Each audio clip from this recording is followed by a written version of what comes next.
আসসালামু আলাইকুম। সংবাদে আপনাদের সবাইকে স্বাগত জানাচ্ছি। আমি ফিরোজ তোহা। শুরুতেই আরবে কেবলস সংবাদ শিরোনাম জানিয়ে দেব এই মুহূর্তে হাতে পাওয়া সর্বশেষ গুরুত্বপূর্ণ আপডেট বাংলা সংবাদ। শুরুতেই থাকছে আওয়ামী লীগের আর ফিরে আসার সুযোগ নেই, এমন মন্তব্য করে বিএনপির ভাইস চেয়ারম্যান শামসুজ্জামান দুদু বলেছেন, আওয়ামী লীগ একটি ফ্যাসিবাদী সংগঠন, তাদের গণতান্ত্রিক রাজনীতিতে কোনো স্থান নেই। রোববার জাতীয় প্রেস ক্লাবে জাতীয়তাবাদী গ্রন্থ পরিষদের উদ্যোগে জুলাই হত্যাকাণ্ডের বিচার এবং শহীদ পরিবারের পুনর্বাসন এবং আহতদের চিকিৎসার দাবিতে নাগরিক সভার আয়োজনে প্রধান অতিথির বক্তব্যে এসব কথা বলেন তিনি। এবারে জানাবো 7 দিনের মধ্যে ছাত্রলীগকে নিষিদ্ধ সহ 7 দফা দাবি মাহমুদুর রহমানের। অন্তর্বর্তী সরকারের কাছে আগামী 7 দিনের মধ্যে ছাত্রলীগকে সন্ত্রাসী সংগঠন ঘোষণা করে নিষিদ্ধের দাবি জানিয়েছেন আমার দেশ পত্রিকার ভারপ্রাপ্ত সম্পাদক মাহমুদুর রহমান। বর্তমান সরকারের কাছে এ দাবি সহ মোট 7টি দাবি জানিয়েছেন তিনি। জানাবো তথ্য পেলেই আওয়ামী লীগের সাধারণ সম্পাদক ওবায়দুল কাদের, সভাপতি মণ্ডলীর সদস্য জাহাঙ্গীর কবির নানক ও সাবেক ডিবি প্রধান মোহাম্মদ হারুনা রশিদকে গ্রেপ্তার করা হবে বলে জানিয়েছে র্যাপিড অ্যাকশন ব্যাটালিয়ন র্যাব। রোববার দুপুরে র্যাবের মিডিয়া সেন্টারে আয়োজিত সংবাদ সম্মেলনে একথা বলেন বাহিনীটির লিগ্যাল অ্যান্ড মিডিয়া উইং পরিচালক লেফটেন্যান্ট কর্নেল মুনিম ফেরদৌস। এদিকে 3 দেশের রাষ্ট্রদূতের সঙ্গে বিএনপির বৈঠক। ঢাকাস্থ সুইডিশ রাষ্ট্রদূত নিকোলাস উইক্স, নরওয়ের রাষ্ট্রদূত হ্যাকন এরল্ড ও ডেনিশ দূতাবাস deputy head of mission Anders কার্লসনের সঙ্গে বৈঠক করেছে বিএনপির আন্তর্জাতিক বিষয়ক কমিটি। জানিয়ে দেব গণহত্যায় জড়িতদের বিচারের দাবি সমমনা জোটের। ছাত্র জনতার আন্দোলন দমনে গণহত্যা চালানো হয়েছিল এমন অভিযোগ করে জড়িতদের অবিলম্বে বিচারের আওতায় আনবার দাবি জানিয়েছে জাতীয়তাবাদী সমমনা জোটের সমন্বয়ক ও ন্যাশনাল পিপলস পার্টির চেয়ারম্যান ডক্টর ফরিদুজ্জামান ফরহাদ। রাজধানীর তোপখানায় অস্থায়ী কার্যালয়ে জোটের এক সভায় এ দাবি জানিয়েছেন তিনি। এবং সর্বশেষ জানাবো বনি ইসরায়েলের পতন নিয়ে কি লেখা আছে পবিত্র কোরআনে। যুগে যুগে আল্লাহ তাআলার অবাধ্যতা, নবীদের হত্যা এবং দুনিয়ার বুকে ফিতনা ফ্যাসাদ করেছে বনি ইসরায়েল। এজন্য বারবার লাঞ্ছিত, অপমানিত এবং ধ্বংস ও বিতাড়িত হয়েছে তারা। কিয়ামত সংঘটিত হবার আগ পর্যন্ত এই চক্র চলমান থাকবে। বনি ইসরায়েলের এমন পরিণতির ব্যাপারে পবিত্র কোরআনে আগে থেকেই বলে রেখেছেন মহান আল্লাহ তাআলা। এতক্ষণ শিরোনাম শুনছিলেন, এবার বিস্তারিত। প্রিয় দর্শক, আপনি যদি এই চ্যানেলে নতুন হয়ে থাকেন, ভিডিওটি দেখতে দেখতে চ্যানেলটি সাবস্ক্রাইব করে আমাদের সঙ্গে থাকুন। আর এই ভিডিও সম্পর্কে আপনি আপনার মূল্যবান মতামতটি কমেন্ট বক্সে জানিয়ে দিন। আর হ্যাঁ প্রিয় দর্শক, জানিয়ে দিন ভিডিওটি কোথা থেকে দেখছেন। আওয়ামী লীগের ফিরে আসার সুযোগ নেই দুদু। আওয়ামী লীগের আর ফিরে আসার কোনো সুযোগ নেই এমন মন্তব্য করে বিএনপির ভাইস চেয়ারম্যান শামসুজ্জামান দুদু বলেছেন, আওয়ামী লীগ একটি ফ্যাসিবাদী সংগঠন, তাদের গণতান্ত্রিক রাজনীতিতে কোনো স্থান নেই। রোববার জাতীয় প্রেস ক্লাবে জাতীয়তাবাদী গণতন্ত্র পরিষদের উদ্যোগে জুলাই গণহত্যার বিচার, শহীদ পরিবারের পুনর্বাসন এবং আহতদের সুচিকিৎসার দাবিতে নাগরিক সভার আয়োজনের প্রধান অতিথির বক্তব্যে তিনি এসব কথা বলেন। দুদু বলেন, আওয়ামী লীগ শুধু জুলাই গণহত্যাকাণ্ডে জড়িত ছিল না, গত 9 বছর ধরে তারা অগণিত হত্যাকাণ্ড চালিয়েছে। বাংলাদেশের শুরুতে 3.5 বছরের মর্মান্তিকের ইতিহাস রয়েছে। সেখানেও আওয়ামী লীগের রাজনৈতিক সুস্থতার পরিচয় দেয়নি, সুতরাং তাদের রাজনৈতিকভাবে গণতান্ত্রিক দল বলে ভাবার কোনো কারণ নেই। দুদু আওয়ামী লীগকে উদ্দেশ্য করে আরও বলেন, জনগণ যাদেরকে প্রত্যাখ্যান করে তাদের ফিরে আসার কোনো সুযোগ নেই। শেখ হাসিনা নিজেদেরকে রক্ষা করতে পুলিশ প্রশাসন থেকে শুরু করে সবার হাতে নির্বিচারে অস্ত্র তুলে দিলেও তারা শেখ হাসিনাকে রক্ষা করতে পারেনি। ফ্যাসিবাদের দোষরা এখনও রয়ে গেছে। নির্বাচন প্রসঙ্গে বিএনপির ভাইস চেয়ারম্যান শামসুজ্জামান দুদু আরও বলেন, নির্বাচন যত তাড়াতাড়ি হবে দেশের জন্য, অর্থনীতির জন্য, রাজনীতির জন্য ততই ভালো। তবে আগে সংস্কার আনা প্রয়োজন, তারপর সব। তিনি বলেন, পার্টির পক্ষ থেকে তারেক রহমান স্পষ্ট করে বলেছেন, গণতন্ত্রের লড়াই চলবে যতক্ষণ না পর্যন্ত নির্বাচনের মাধ্যমে গণতান্ত্রিক উপায়ে কোনো দল ক্ষমতায় আসে ততক্ষণ পর্যন্ত। তবে আমাদের দল এবং জনগণ মনে করে আগামী দিনের প্রধানমন্ত্রী তারেক রহমান। যে যাই বলুক, আগামী দিন বিএনপির দিন, আগামী দিন ধানের শীষের দিন।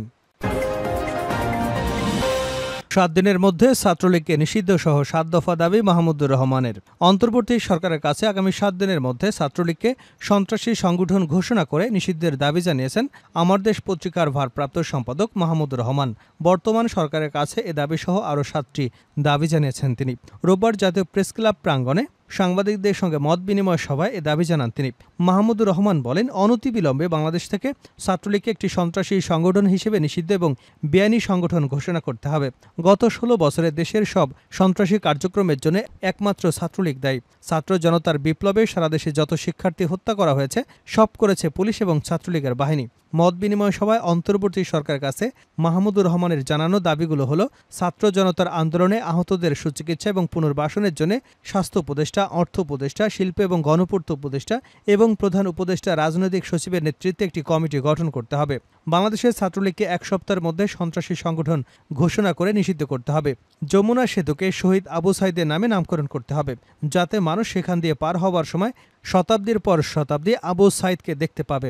2009 সালের পর থেকে ভারতের সঙ্গে যতগুলো চুক্তি হয়েছে তার প্রত্যেকটা ধারা উপধারা জনসমক্ষে প্রকাশ করতে হবে। জনগণকে জানতে হবে ভারতের সঙ্গে কি কি চুক্তি হয়েছে এবং এগুলো পুনর্বিবেচনার জন্য একটি কমিটি গঠন করতে হবে, যেখানে ভারতের এবং ফ্যাসিবাদীদের দোসর থাকতে পারবে না। বঙ্গবন্ধু অ্যাভিনিউকে শহীদ আবরারের নামকরণ করতে হবে, কারণ শহীদ আবরার ফ্যাসিবাদ আন্দোলনের প্রথম শহীদ। আপনাদের মনে রাখতে হবে শেখ মুজিবুর রহমান প্রথম স্বৈরাচারী নেতা, আর শেখ হাসিনার ফ্যাসিবাদের আইকন হচ্ছেন শেখ মুজিব। বিশ্ব স্বাস্থ্য সংস্থা থেকে ফ্যাসিস্ট হাসিনার কন্যা সাইমা ওয়াজেদ পুতুলের নমিনেশন অনতিবিলম্বে বাতিল করতে হবে। পুতুলকে নমিনেশন দেওয়া হয়েছিল জালিয়াতের মাধ্যমে এবং আপিল বিভাগের একজন বিচারপতির নেতৃত্বে একটা বিচার বিভাগীয় তদন্ত কমিটি গঠন করে জেলে হত্যাকাণ্ডের শিকার ব্রিগেডিয়ার জেনারেল অবসরপ্রাপ্ত আব্দুর রহিম এবং বিএনপি নেতা নাসির উদ্দিন পিন্টুর হত্যাকাণ্ডের বিষয়ে তদন্ত করতে হবে। ওবায়দুল কাদের, জাহাঙ্গীর কবির নানক, হারুন প্রসঙ্গে যা জানালো র্যাব। তথ্য পেলেই আওয়ামী লীগের সাধারণ সম্পাদক ওবায়দুল কাদের, সভাপতিমণ্ডলীর সদস্য জাহাঙ্গীর কবির নানক, সাবেক ডিবি প্রধান মোহাম্মদ হারুনা রশিদকে গ্রেপ্তার করা হবে বলে জানিয়েছে র্যাপিড অ্যাকশন ব্যাটালিয়ন র্যাব। রোববার দুপুরে র্যাব মিডিয়া সেন্টারে আয়োজিত সংবাদ সম্মেলনে একথা জানান বাহিনীটির লিগ্যাল অ্যান্ড মিডিয়া উইংয়ের পরিচালক লেফটেন্যান্ট কর্নেল মুনিফ ফেরদৌস। কাদের, নানক এবং হারুন প্রসঙ্গে সাংবাদিকদের প্রশ্নের জবাবে তিনি বলেন, তাদের বিষয়ে আমাদের কাজ চলমান রয়েছে, তথ্য পেলেই তাদেরকে গ্রেপ্তার করা হবে। ছাত্র আন্দোলনে গণহত্যায় জড়িতদের গ্রেপ্তারের বিষয়ে মুনিম ফেরদৌস বলেন, গত 5ই অগাস্টের পর থেকে এখন পর্যন্ত র্যাব 1070 জনকে গ্রেপ্তার করেছে। তাদের মধ্যে বিগত সরকারের উচ্চ পর্যায়ের 39 জন রয়েছেন। সেই সঙ্গে সামাজিক যোগাযোগ মাধ্যমে ছড়িয়ে পড়া ভিডিও দেখে অস্ত্র হাতে ছাত্র জনতার উপর গুলির ঘটনায় 15 জনকে গ্রেপ্তার করা হয়েছে। এছাড়া বিপুল পরিমাণ অস্ত্র গোলাবারুদ উদ্ধার করেছে। কেউ যদি কোনো তথ্য পান তাহলে র্যাবকে দিলে অবশ্যই ব্যবস্থা নেওয়া হবে। র্যাব সবসময় সাধারণ মানুষের পাশে আছে।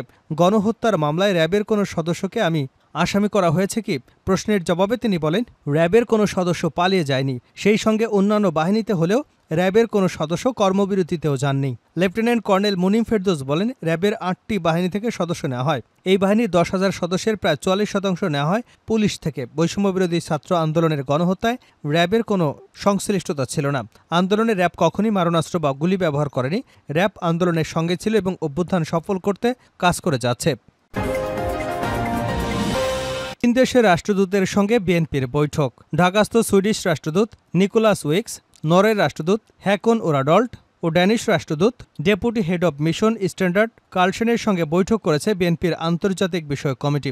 রোববার সকাল 9টা20 থেকে গুলশান সুইডিশ রাষ্ট্রদূতের বাসভবনে এ বৈঠক অনুষ্ঠিত হয়। বিএনপির মিডিয়া সেলের সদস্য সাইরুল কবির খান বিষয়টি নিশ্চিত করেছেন। তিনি জানান, বৈঠকে বিএনপির পক্ষ থেকে অংশ নিয়েছেন বিএনপির স্থায়ী কমিটির আন্তর্জাতিক বিষয়ক কমিটির সদস্য আমির খসরু মাহমুদ চৌধুরী, শামা ওবায়েদ এবং ব্যারিস্টার কায়সার কামাল।